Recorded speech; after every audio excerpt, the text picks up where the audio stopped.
우리가 지난주에 건축법을 조금 보다가 말았죠. 372페이지를 펴보세요. 372페이지입니다. 자, 우리 371페이지. 우리 건축법이 적용되는 대상이에요. 적용되는 대상을 크게 세 개로 나눴습니다. 적용 대상물, 그리고 적용 대상 행위, 그리고 적용 대상 지역. 어쨌든 작년에 여기서 우리가 두 문제나 출제가 됐다. 답은 바로 나오는 문제. 두 문제가 여기서 나옵니다. 우리 시험에서 여기서 자주 나와요. 여기서 두 문제 이상이 출제가 되는 부분입니다. 작년에는 이 부분 외에는 우리 건축법이 조금 뭐라 그럴까요? 그동안에 출제 안 되던, 우리가 그동안에 중개사법 공부를 해보시면 아마 많이 느끼셨을 거예요. 박스 안에 들어가 있는 것만 무슨 서류 첨부하는 거 많이 배우죠? 그런 문제를 출제하는 사람이 작년에 공법 문제를 출제한 것 같아요. 그 스타일로. 중개사법은 법 조문이 몇 개가 안 되기 때문에 구석구석이 다네요. 그리고 공법 그렇게 안 되거든. 근데 생년 처음 물어보는 문제가 제법 나왔어요, 작년에. 그렇다고 그것이 중요한 건 아닙니다. 생년 처음 한번 나왔다고 그게 중요한 건 아닙니다. 자, 어쨌든 우리 건축법에서 제일 중요한 적용 대상물은 무슨 물일까요? 건축물이죠. 그래서 우리가 지난주에 건축물, 이걸 우리가 공부를 하셨어요. 건축물이 뭔가. 자, 건축법에서 이런 것들이 건축물이다라고 한다는 말은 이 건축법에 적용을 받는다는 뜻이에요. 아시겠죠? 건축법이 적용을 받는다는 말은 건축법이 규제를 한단 말이거든. 그래서 이런 건축물을 우리가 건축법에서 규제를 합니다. 그럼 어떤 것들을 규제하는가 하는 건 나중에 우리 건축 기준에서 우리가 공부를 하실 거예요. 그 다음에 건축법에 적용을 받는 게 대지였죠. 자, 대지나 건축물에 건축법이 적용되는 이유는 가장 중요한 목적이 뭐였던가요? 안전이죠. 그리고 건축물의 기능 확보를 위해서 뭐도 설비 기준도 갖추고 있었죠. 설비. 예를 들어서 가장 중요한 우리 설비, 우리 시험에 한번 물어본 설비가 승강기를 한번 물어봤어요. 한번 물어본 건 물론 아니죠. 근데 이거 물어본 지가 너무너무 오래됐어요. 나중에 보시면 돼. 설비 기준도 정하고.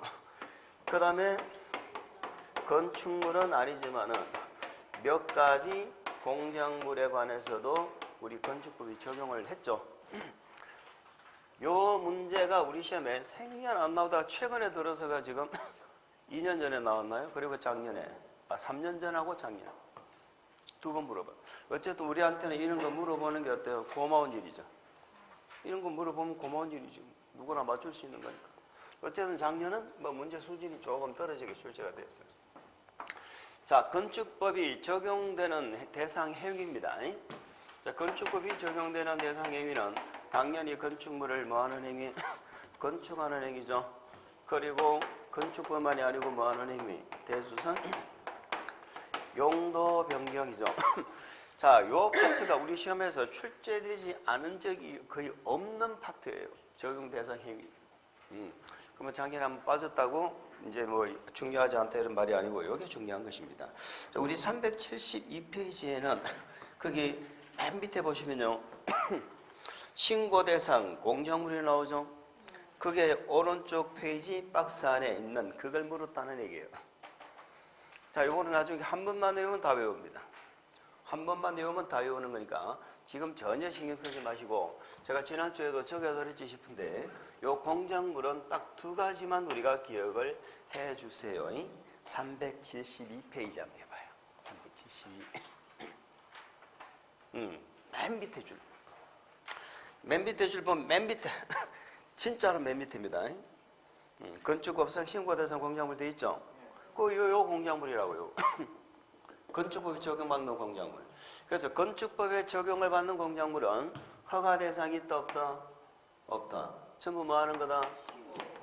신고 대상이다. 요거 하나 기억. 그래서 우리는 축조 신고 대상인 것 이렇게 물어본다 이 말입니다. 두 번째는 우리가 지난주에 건축물 공부하셨죠? 건축물에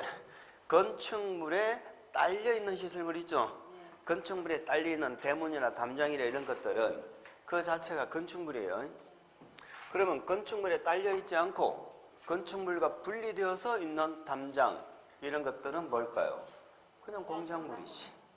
아시겠죠? 그냥 공작물이지. 무슨 말인지 아시겠어요? 이 공작물은 건축물에 딸려 있는 거다, 건축물과 분리축적하는 거다. 요 두 가지만 기억하시면 돼요. 이번 진도는 다른 거 아무것도 필요 없다. 그거 뭐 오른쪽 거 외울러 가실 필요도 없고. 자, 거기 뭐 혹시 우리 교재 그 나와 있죠? 예, 맨 밑에 보면 건축물과 분리축적 거기만 밑줄 긋고 분리축적. 그 다음에 시공고층량에 뭐 한다? 신고 동그라미 치고. 신고 두 가지만 기억하시면 됩니다. 자, 그래서 우리는 이번 진도에서 중요한 것은요, 요 건축물이에요. 요 건축물은 작년에도 나왔지만은 자주 물어봐잉. 건축물에 관해서는 명확하게 이번 진도에 정리하고 가시면 돼. 한꺼번에 다 가져가는 게 아니죠. 이런 것들을 갖고 3월달에 오시면 되는 거예요. 자, 그래서 우리는 지금 뭘 봤다? 건축법의 적용 대상 물 아시겠죠? 적용 대상 물을 보신 거야. 그리고 밑에 보면 고층, 초고층, 준초고층 있죠? 뭐 이런 용어들도 나중에는 알아야 돼요. 간단하게 설명을 드리면 고층이란 것은 층수가 높다 이런 뜻 아니겠어요? 자, 고층은 몇 층 이상을 고층이라고 하지요? 30층 이상을 고층이라고 합니다. 층수는 30층 이상이 되거나 또는이죠. 자, 우리는 여기서 이렇게 기억해 주세요. 우리 건축법은 한 층의 높이를 계산할 때 이런 건물은 1층, 2층, 3층, 4층이 구분이 명확해요? 명확하지 않아요? 명확하죠? 이럴 때는 한 층의 높이가 얼마나 정해져 있는 거 아니에요? 정해져 있는 게 아닙니다. 자로 재봐야 하는 거야. 그러나 층의 구분이 명확하지 않은 건물 있죠? 어디까지가 2층이고 어디까지가 3층인지 층의 구분이 명확하지 않다 하는 건물은요 4m를 한 층으로 계산을 해요. 무슨 말인지 아시겠죠? 다음에 공부하실 텐데 그때는 자로 재서 4m마다 하나의 층으로 계산해서 이 건물은 몇 층이다 이렇게 한다 이 말이에요. 그래서 우리 건축법은 한 층수를 계산할 때 곱하기 얼마를 한다고? 4m. 그럼 30층에 곱하기 4를 하면 얼마예요? 120m죠. 그러니까 층수가 30평 이상이거나 아니면 높이가 몇 미터?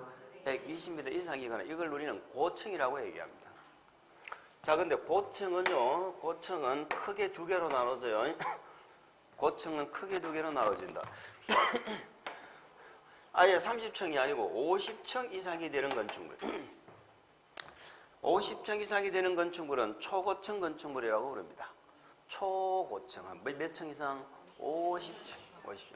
그러면 여기다가 또는 해가지고 곱하기 4를 해야 되겠죠? 그럼 높이는 몇 미터?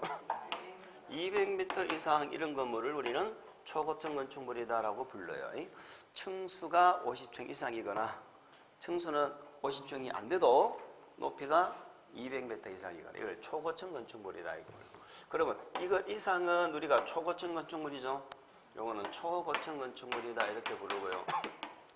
30층 이상을 고층 건축물이라고 부르고요. 그럼 준초고층 건축물은 뭔가요? 요 사이에 있는 거야. 그러니까 고층 건축물 중에서 초고층 건축물을 뭐한 거? 제외한 거. 제가 물어볼까요? 초고층 건축물은 고층 건축물이라고 했어. 맞죠? 고층에는 준초고층 건축물이 있고 초고층 건축물이 있는 거예요.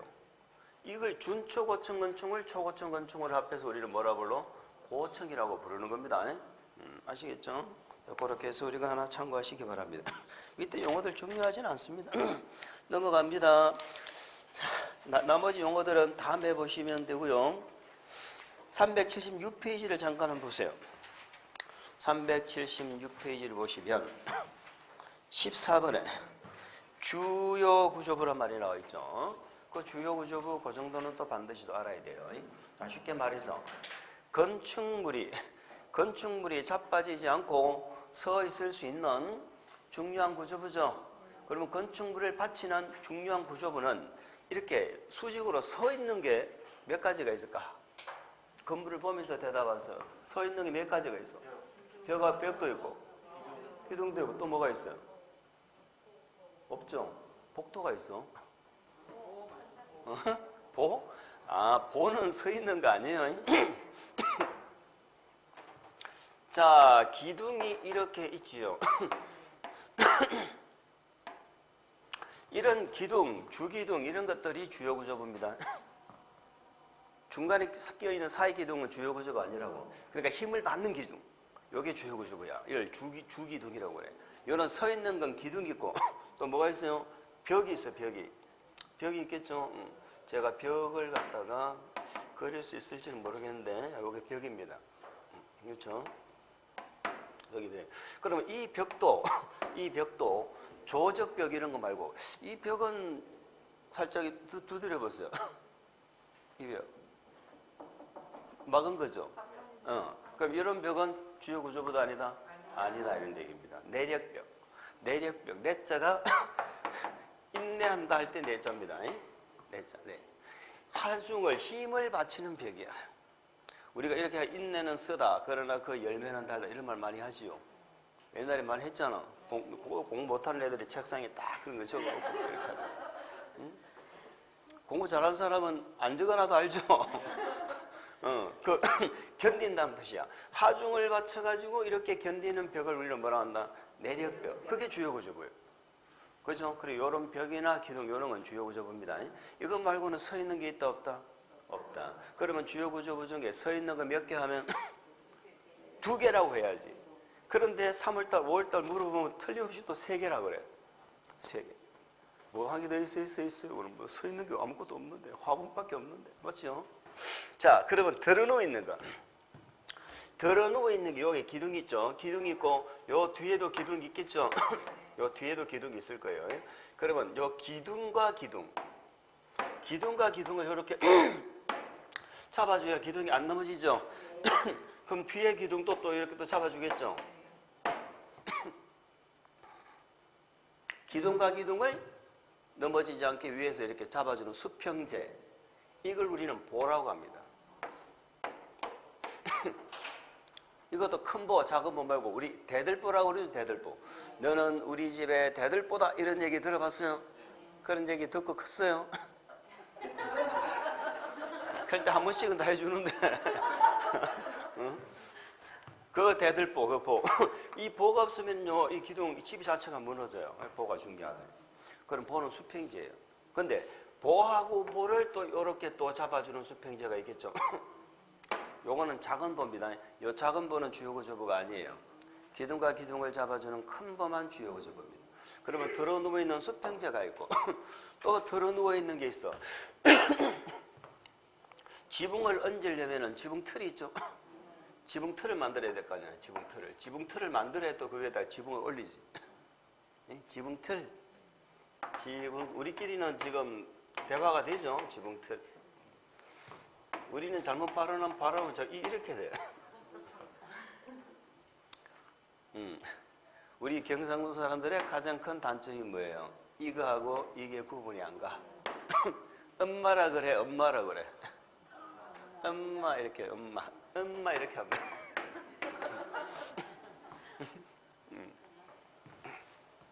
우리는 몰라. 아주 자연스러운데 저 윗지방 사람들이 들으면 그렇게 들려. 그 다음에 지붕틀 또 있어요. 우리가 수평적 관계가 뭐냐면 우리가 지금 앉아 계시는 바닥. 이 바닥이 맨 밑에 바닥 같으면 안 무너지겠죠.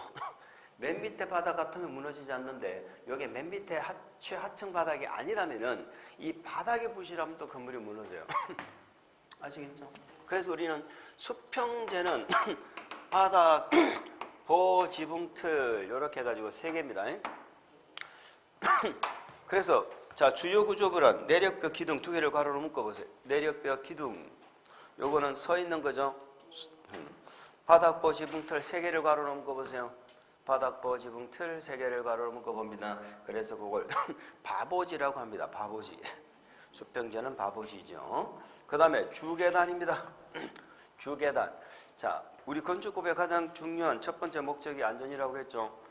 그래서 이 안전 중에 또 가장 중요한 게 화재가 났을 때, 건물에 불이 났을 때에 대한 안전이 또 가장 중요합니다. 그래서 밖으로 통하는 주계단 있죠. 밖으로 통하는 주계단, 이것도 주요 구조부에 들어가고, 주요 구조부는 함부로 손을 대면 돼, 안 돼? 안 돼. 그런 얘기가 되겠죠. 그래서 서 있는 거 2개, 들어 누워 있는 거 3개, 주요 구조부 이렇게 6개를 우리는 뭐라고 한다? 주요 구조부라 합니다. 아시겠죠? 근데 다만 보세요. 기둥은 기둥인데 무슨 기둥? 사익 기둥. 바닥은 바닥인데 어디 있어? 최하층, 본대, 작은 보, 차양. 차양은 햇빛 가리개. 아시죠? 처마처럼 나와가지고. 옥 외 계단은 집 밖의 계단이죠. 집 밖에, 건물 안에 있는 계단 말고 건물 밖에 있는 계단, 이런 것들은 주요 구조부가 아니다 하는 것을 기억을 하시면 되겠어요. 자, 뭐 지하층도 예전에 참 많이 물어봤죠. 근데 지금 할 내용 안 해도 됩니다. 나중에 하셔도 돼요. 넘어갑니다. 우리 378페이지 건축법 적용 대상 행위. 어쨌든 우리 시험에서 가장 많이 물어보는, 건축 가장 많이 물어보면서도 내용이 뭐 단순합니다. 한두 번 공부하시면 누구나 맞출 수 있는 부분, 이런 부분은 놓치면 안 돼요. 자, 건축법은 3가지 행위에 적용이 됩니다. 당연히 건축하는 행위에 적용되죠. 자, 그 다음에 건축에만 적용됩니까? 대수선에도 적용됩니까? 대수선에도 적용되죠. 그리고 또 뭐에도 적용된다? 용도 변경에도 적용이 된다. 3가지에 적용되는 거예요. 아시겠죠? 자, 제가 물어볼 테니까 대답 한번 해보세요. 대수선은 건축하는 행위다, OX. 용도 변경은 건축하는 행위다, OX. O 같으면은 3가지를 따로따로 적어놨을까? 우리 건축법은 건축에도 적용되고, 대수선 할 때도 적용되고, 용도 변경할 때도 적용이 된다니까. 그 말은 3군데 적용된단 말은 얘들은 건축이 아니라는 거야. 에? 건축에만 적용되면 얘들 말아주고 건축에 적용된다 그러고 말지. 근데 건축에도 적용되고 대수선에도 적용되고 용도 변경할 때도 적용된다는 말은 대수선이나 용도 변경은 건축하는 행위가 아닙니다. 그래서 우리는 지금부터 건축이 뭔가 이걸 좀 공부를 해보실 거예요. 자, 거기 보니까 건축이란 나와 있죠. 밑줄 한번 볼까? 신축, 증축, 개축, 재축. 그리고 이전이란 말이 있죠. 378페이지. 그럼 건축은 몇 개를 건축이라고 한다고요? 5개 행위를 건축이라고 합니다. 첫 번째는 새로 건물을 하는 것, 신축하는 것. 이거 모르실 분 누가 있어? 자, 2번째는 증축, 3번째는 개축, 4번째는 재축, 그리고 이전. 저번에 뭐 건축법 일부, 그 다음에 주택법에는 주택조합 파트가 좀 말이 좀 새로운 내용이 많이 추가됐어요. 제 개인적인 입장에서는 좀 주택조합, 지역주택도 없애버렸으면 좋겠는데, 그리고 우리는 공부를 양도 줄어들고, 지역주택조합 때문에 워낙 지금 많이 피해를 보니까 자꾸 법을 보강시키는 거야. 자꾸 법 조문만 들려요. 법 조문만 들려. 그리고 지역주택조합에 가입을 해가지고 성공했다면 나는 돈 벌었다는 사람은 제가 들어본 적이 없어, 아직까지. 그러니까 그걸 살리려니까 자꾸 법 조문만 늘어나고, 혹시나 우리 책에 반영이 되어 있으면은 제가 이번에 설명을 좀 드리지만 뭐 급하게 지금 알려가실 필요 없어요. 다음에 요약집 나와서 봐도 우리는 중요한 내용만 좀 알고. 자, 신축이라는 것은 새로 짓는 거예요. 한번 읽어볼까요? 이축하면 안 됩니다. 요것만큼은 이축하면 안 되고 이전하는 거예요. 이전하는 거예요. 자, 건물을 새로 짓는 것은 신축은 딱 3가지 경우밖에 없어요. 첫 번째 보니까 우리 책에 신축은 갑은 건축물이 없는 대지, 이걸 나대지라고 그러죠. 나대지에 새로이 건물 짓는다. 저 밑줄 건축물이 없는 대지, 건축물이 없는 대지 밑줄, 거기에 새로이 뭐 동그라미 치든지 밑줄 긋든지 하세요. 그러니까 나대지에 새로 짓는다 하면은 이것은 2번 고민할 필요가 없는 거예요. 나대지 새로 지으면 뭐를 짓든지 간에 이거는 신축이야. 그러면 반드시 나대지이어야 된다. 우리가 지금 알고 계신 신축은 이거죠. 건물이 없는데 새로 짓는 거. 반드시 나대지이어야 할 것 같으면 2번, 3번에 나올 이유가 없죠. 그럼 2번, 3번은 나대지이다 아니다? 아니다 이런 뜻이죠. 나대지가 아니라 말은 뭔가가 있는데 뭐만 있어요? 거기 나번에 보면 아니죠. 답번을 보세요.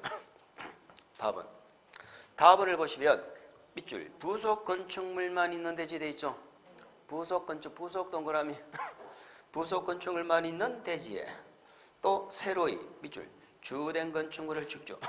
새로이 주된 건물이 들어가는데 주된에 동그라미 치세요. 자, 무슨 말이냐?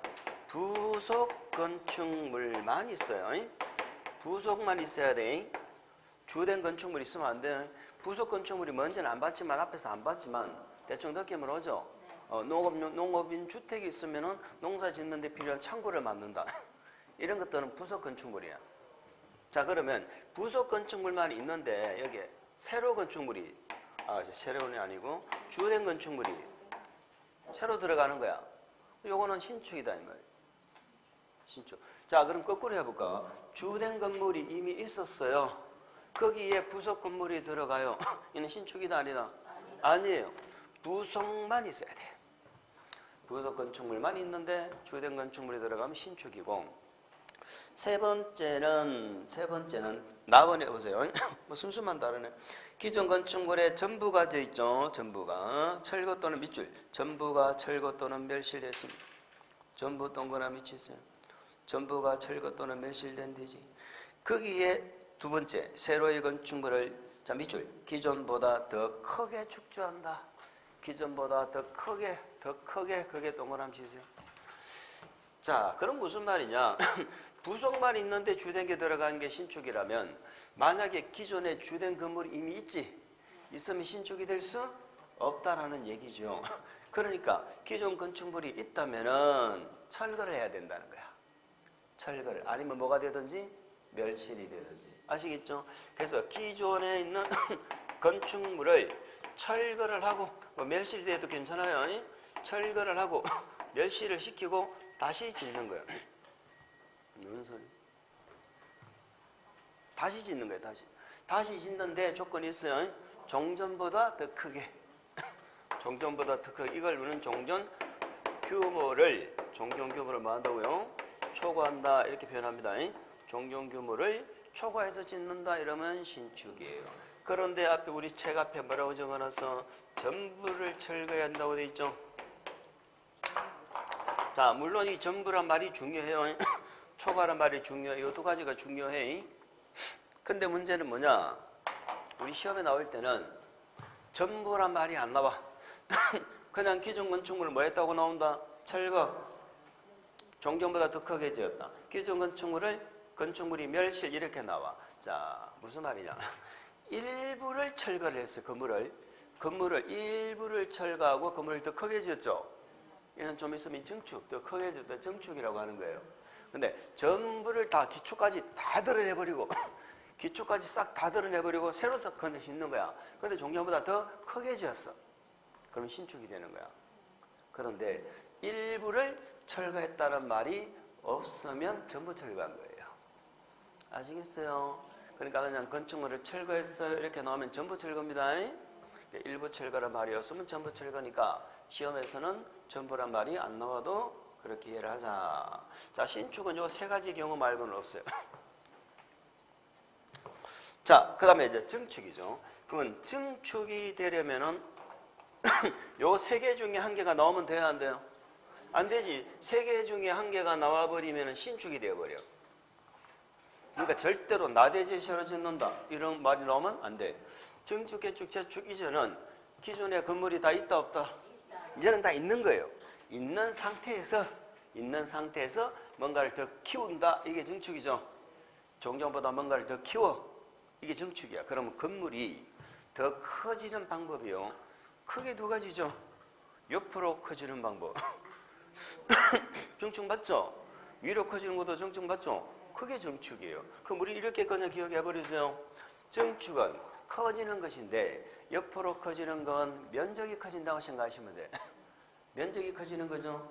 우리가 하나의 건물이 있잖아요. 하나의 건물에는 면적의 종류가 세 가지가 있어. 앞으로 건축법 공부하시면서 공부하실 텐데 위에서 건물을 내려다봤을 때 보이는 전체 면적을 우리는 뭐라고 공부하셨어요? 건축 면적이라고 했지. 위에서 내려다봤을 때 보이는 면적이 무슨 면적? 건축 면적. 1층 바닥, 2층 바닥 이거를 바닥 면적이죠. 바닥 면적.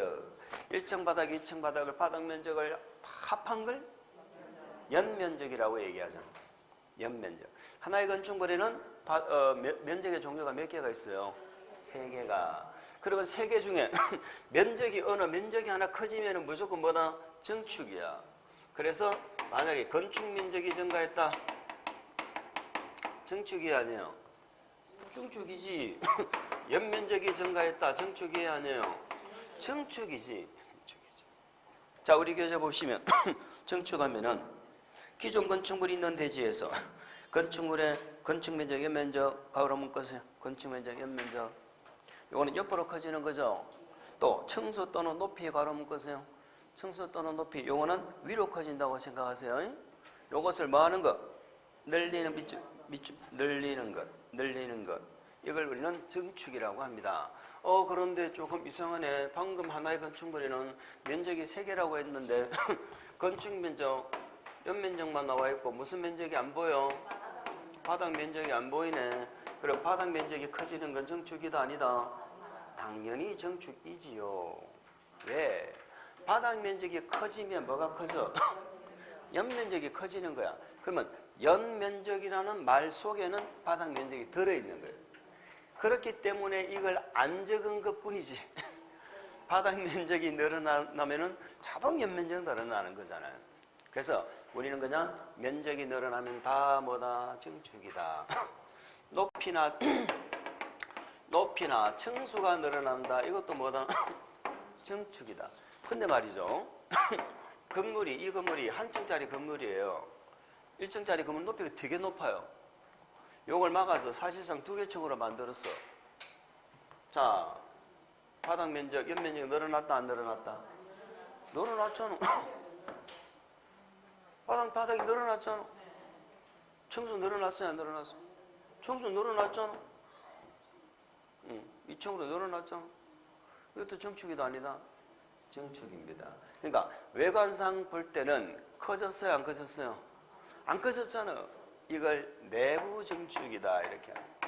이 내부 증축은 그냥 제가 쓰는 말입니다. 우리 공부하시게 되면 내부 증축 많이 돼요, 안 돼요? 내부 증축 몰라요? 우리가 1년 동안 앉아서 공부하고 나면은 증축이 많이 된다고.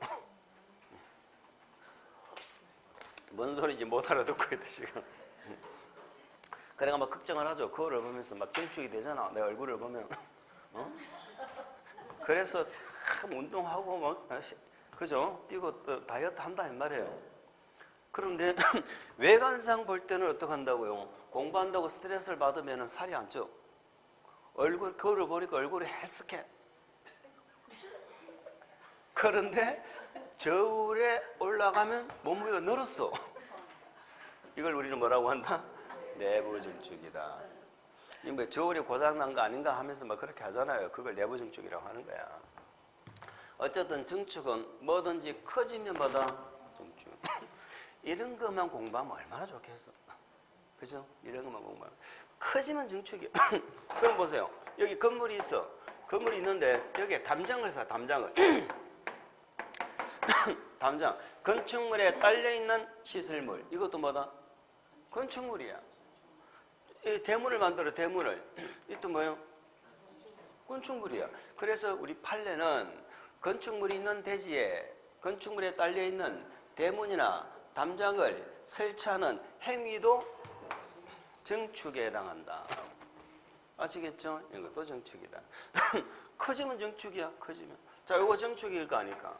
한 동이 있는데 이렇게 붙여서 이렇게 아까 뭐 주된 건축 부속이 있는데 주된 게 들어가면 신축이었고, 만약에 주된 게 있는데 이렇게 부속이 들어가. 부속이란 것은요, 주된 건물에 붙어 있으면 돼요, 안 돼요? 안 돼. 붙어 있으면 한 건물이고 떨어져 있으면서 주된 건물에 이용되는 게 부속이거든. 그럼 이렇게 띄어서 지었어. 이게 뭐다? 증축이지. 붙여서 지었어. 이게 뭐다? 증축이지. 건축물이 늘어났잖아.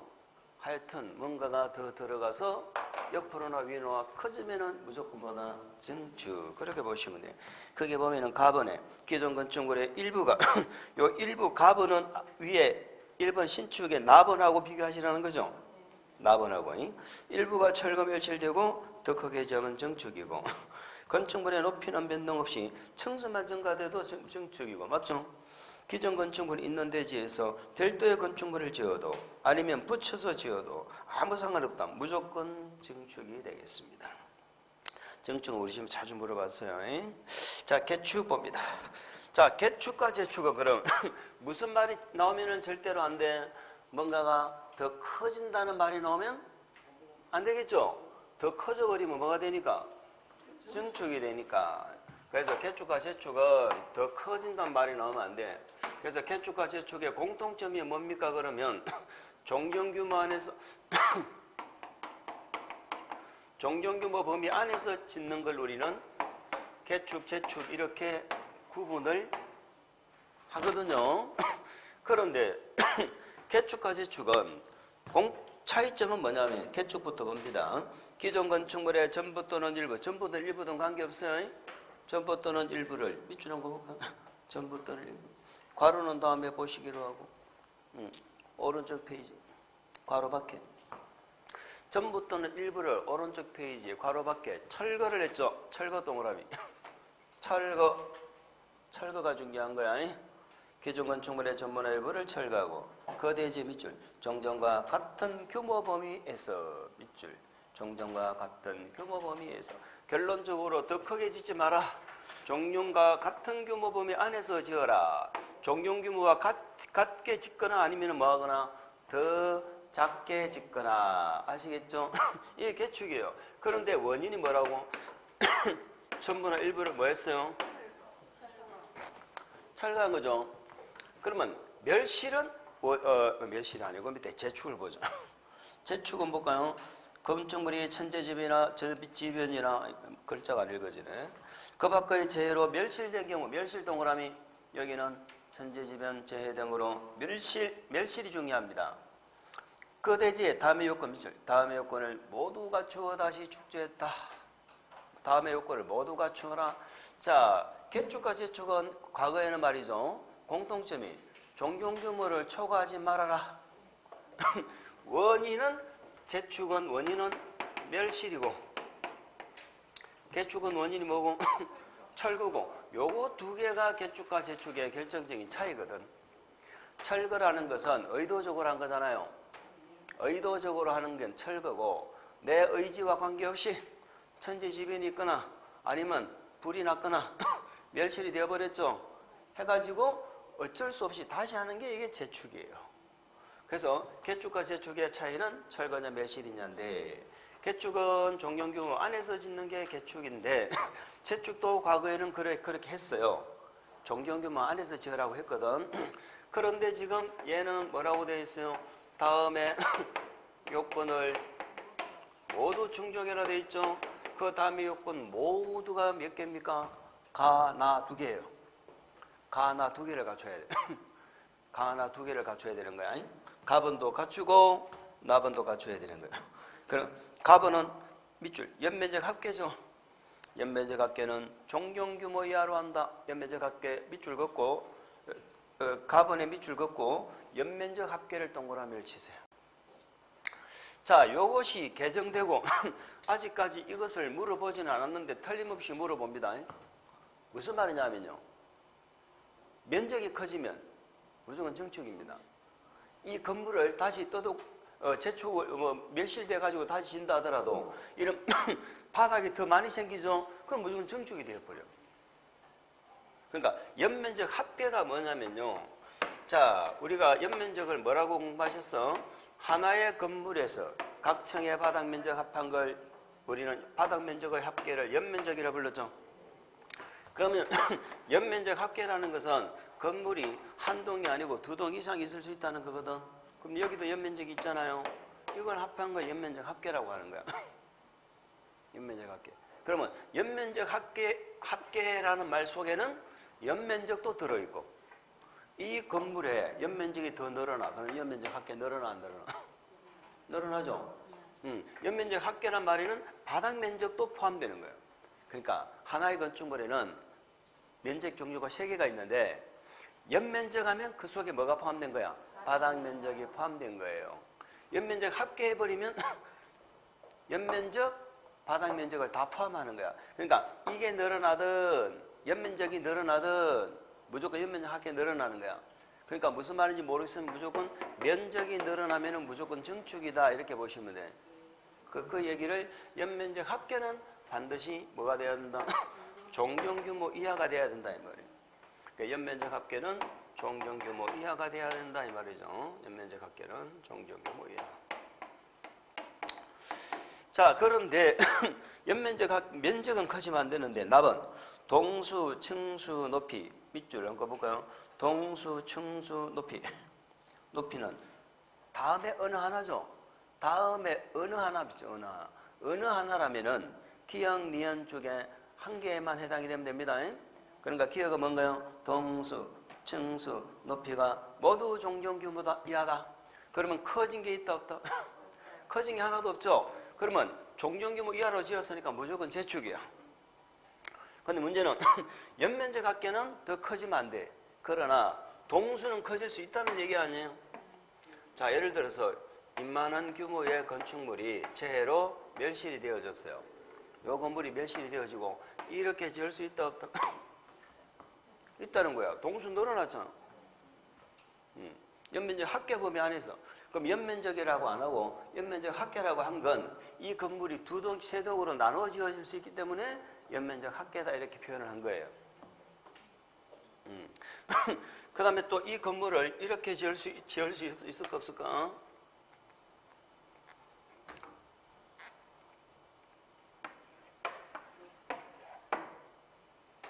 이렇게 지을 수 있을까 없을까?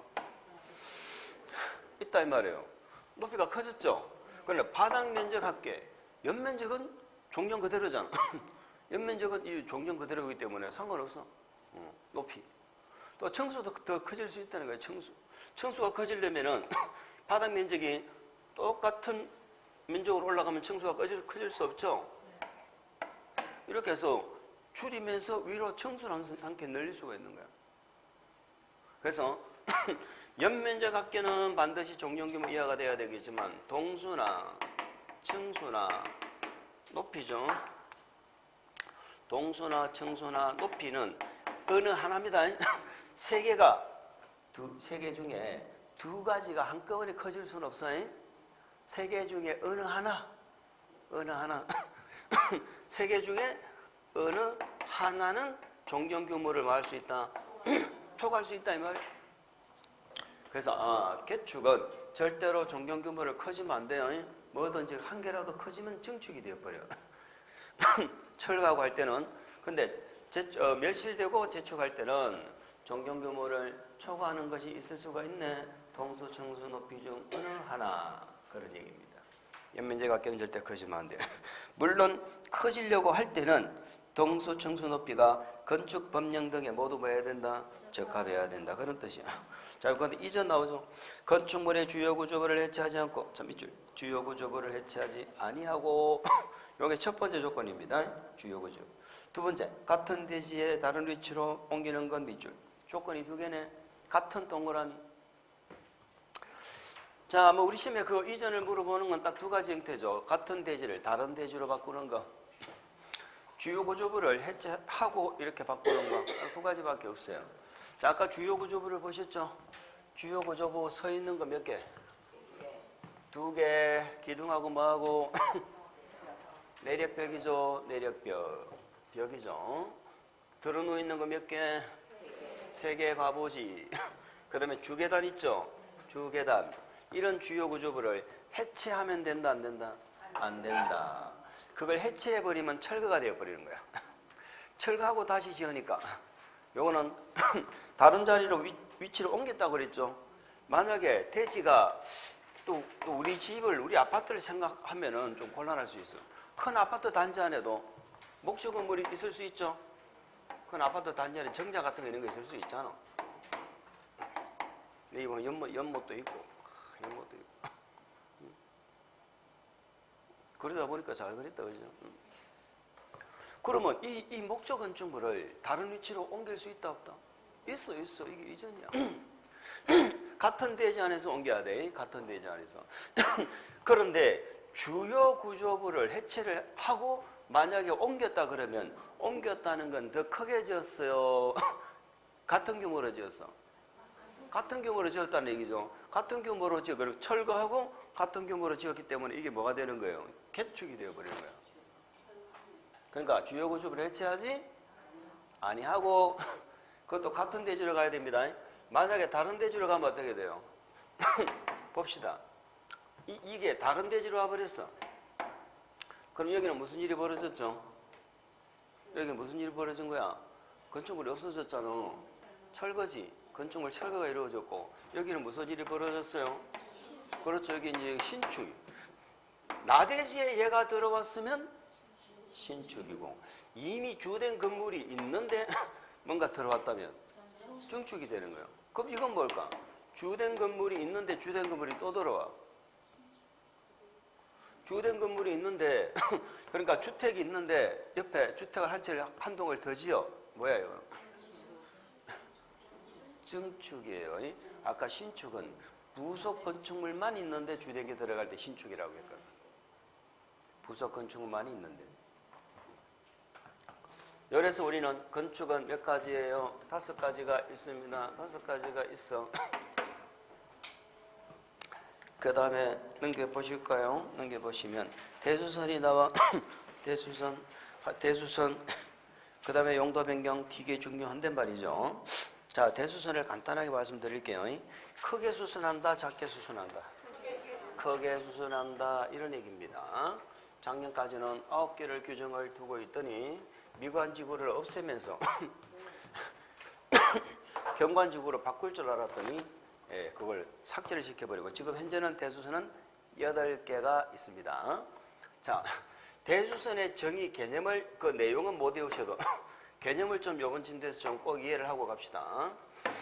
자, 우리가 건축물을 수선한다.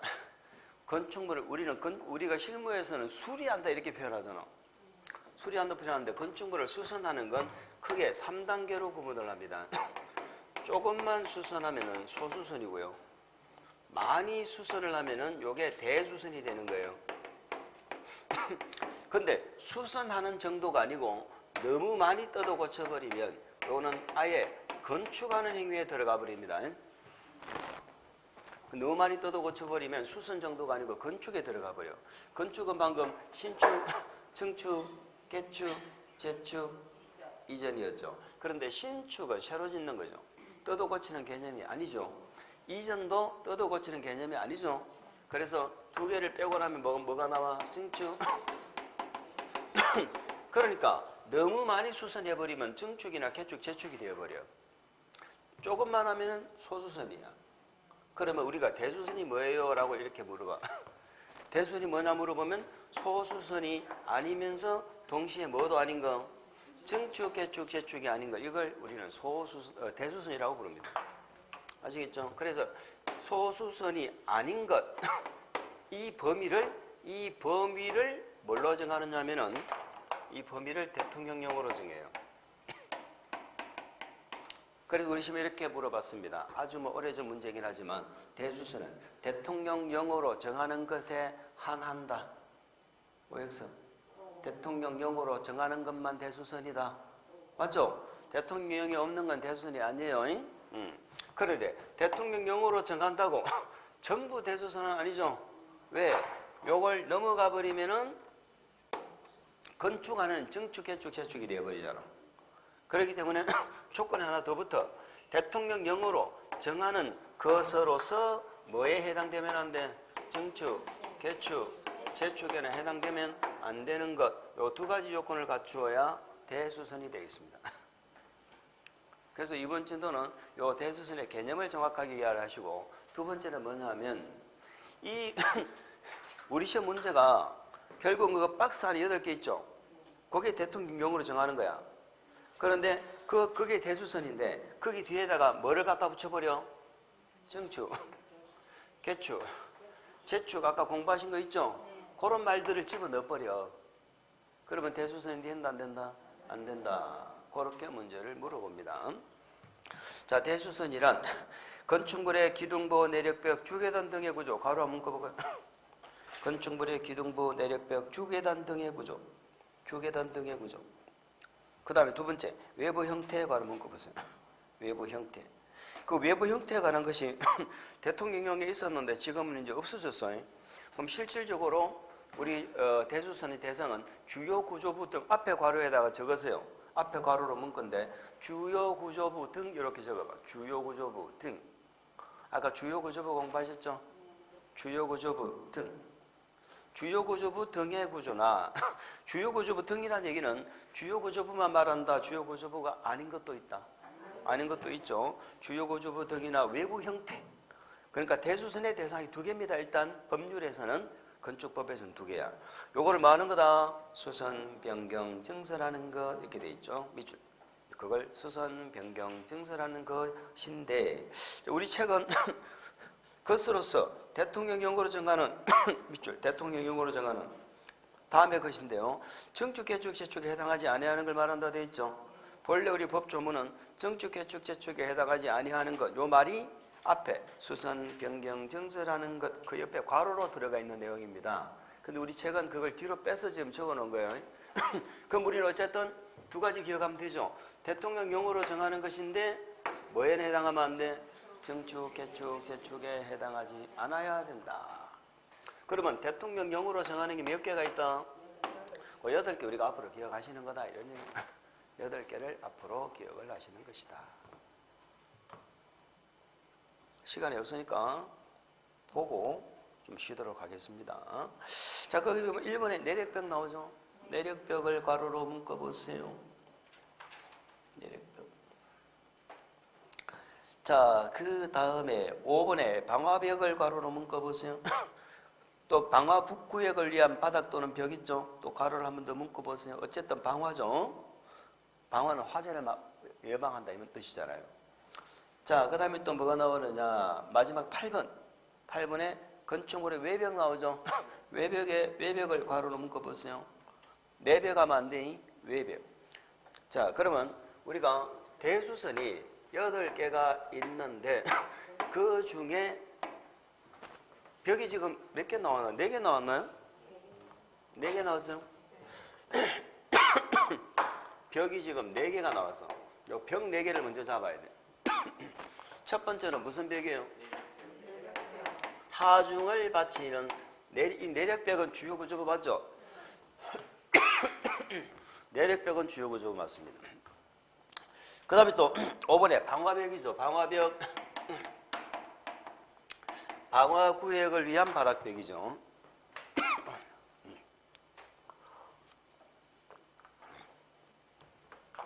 방화구역. 화재를 막기 위해서 방화벽을 막죠. 저쪽에 불이 나도 이쪽에 못 넘어오도록. 방화벽이 있고 세 번째는 무슨 벽이 있었어요? 다가구. 그거 안 했습니까? 7번 안 했어요? 아, 7번 안 했구나. 7번에 다가구 주택 밑줄. 다가구 주택, 가구 간 경계벽 괄호. 다세대주택 밑줄. 다세대주택. 세대 간 경계벽 괄호. 그래도 경계벽이 나오죠.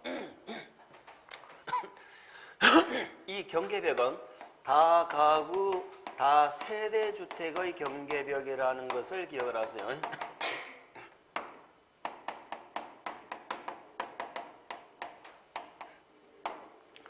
그 다음에 건축물의 외벽입니다. 건축물의 외벽. 근데 마지막에 건축물의 외벽은요, 외벽 자체가 아니에요. 자세히 보면 외벽에 사용되는 마감재료죠. 거기까지 밑줄 보세요. 외벽에 사용되는 마감재료. 이는 외벽 자체가 아니고 외벽에 사용되는 마감재료입니다. 이 마감재료란 얘기는 정확하게 말하면 불에 타지 않는 마감재료. 그러니까 불이 났을 때 연소되는 걸 막는 마감재료예요. 그걸 뜯어 고치는 건 대수선이야. 그러니까 이런 것들은 대수선이니까 함부로 하면 된다 안 된다? 함부로 하면 안 된다는 얘기예요. 아시겠죠? 그러니까 하면 위험하다는 거지. 몇 년 전에 의정부에서 불이 났어. 연달아 불이 2번 났어. 한 번은 도시형 생활주택에서 불이함 났고 도시형 생활주택에 일정의 필요대로 되어 있고 주차를 해놨는데 도시형은 우리가 다음에 공부하면 부대 복리시설을 제대로 안 갖춰요. 안 갖춰도 많이 지을 수 있도록 해주거든. 그러니까 소방차가 들어가려고 그러는데 거기 주차장이 없으니까 골목에 전부 차를 대놨는 거야. 소방차 못 들어갔어. 지금은 소방차 지금 막 방학이 되면 그냥 막 뚫고 들어가도 되도록 이렇게 뭐 법이 개정된 모양인데 그 당시마다도 그런 게 없어가지고 소방차가 못 들어가는 바람에 완전히 전소되어 버렸어요. 이런 마감전에 이런 걸 제대로 사용을 안 한 거야. 근데 조금 있다가 일반 아파트에 불이 났어. 똑같은 의정부에. 불이 났는데 거기는 외벽에 마감 재료가 제대로 되어져 있었나 봐요. 그래가지고 피해가 별로 없었다 이 말이에요. 그거 입고 나서 만든 조문이에요. 그 외벽에 마감 재료를 요걸 손을 댈 때는 함부로 대지 말고 허가 받고 해라 이 말입니다. 우리 건축법을 적용한다는 건 허가 받고 해라 이 말이에요. 허가 받고 해라. 경미한 건 신고하면 되고 아시겠죠? 그래서 외벽에 마감 재료가 있고 다가구 다세대 간의 경계벽이에요. 여기 아파트 열림 나오면 안 돼. 그러니까 대통령령에 있는 것만 대수선이니까 벽 종류는 여기에 있는 거 말고 다른 벽이 넣으면 틀리는 거야. 내력벽이 나와야지 조적벽 떠도 고친다. 경량 칸막이 이런 거는 대수선이 아니에요. 요런 벽 떠도 고칠 때. 방화벽은 무조건 대수선이야. 방화 후에 관리한 바닥벽. 건물 내부에 방화벽이 있죠. 이 방화벽을 만약에 수선하고 있는데 불이 났죠. 그럼 이거는 이 방화벽이 꼭 필요하니까 지금 막아놨을 텐데 이걸 뜯어 고칠 때는 무조건 대수선입니다. 불과 관련된 게 사실상 두 가지가 있죠. 다가구 다시대가 경계벽을 이렇게 수선 변경한다는 말은 무슨 말이냐면요. 불법으로 다가구 주택, 다세대 주택을 벽을 불법으로 증설을 하거나 위치를 옮겨가지고 가구수 세대수를 늘리는 거야. 뭐 말인지 아시죠? 불법으로 임대 놓으려고 불법으로 허가도 안 받고 가구수를 늘리고 세대수를 늘리는 걸 말하는 거거든. 아파트 연립은 그게 안 된다 이 말이에요. 아파트 연립은 벽을 증설한다 이렇게 할 때 대수선에 해당한다 안 한다? 안 한다. 불가능하다는 거야. 안 된다는 거야. 절대로 아파트 연립은 안 되고 다가구 다세대만 해당된다는 걸 주의하셔야 돼요. 그러면 우리 시험 뭐라 나오면 연립주택의 세대 간 경계벽 이렇게 나오면 틀린다 이 말이에요. 자, 그래서 네 가지 벽을 잘 기억하세요. 1년 동안 벽 4개 기억하시는 거야. 그리고 2번, 3번, 4번을 묶어주세요. 2번, 3번, 4번을 묶어주시면 그게 이제 5, 6, 7로 이렇게 제가 적어보겠습니다. 2번, 3번, 4번을 묶어주시면 자, 2번이 뭔가요? 기둥 동그라미, 보 동그라미, 지붕틀 동그라미. 자, 요 세 가지는 특징이 뭐냐면요.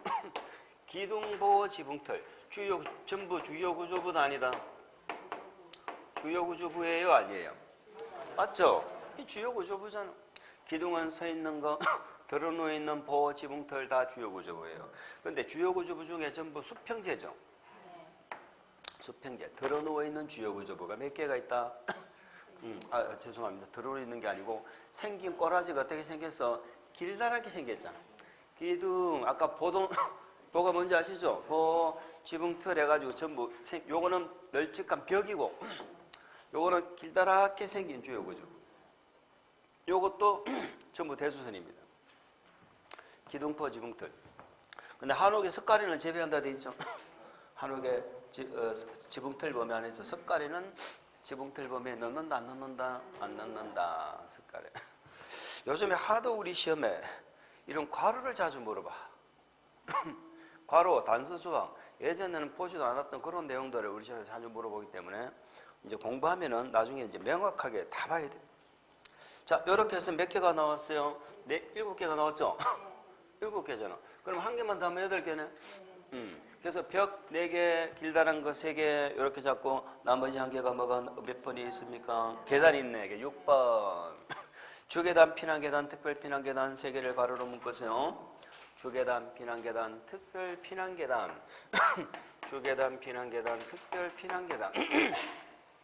피난계단, 특별 피난계단은 우리가 뭐 공부는 안 하겠지만은 일반 계단하고 구조 이런 게 뭔가 좀 다르게 해야 된다는 그런 의미겠죠.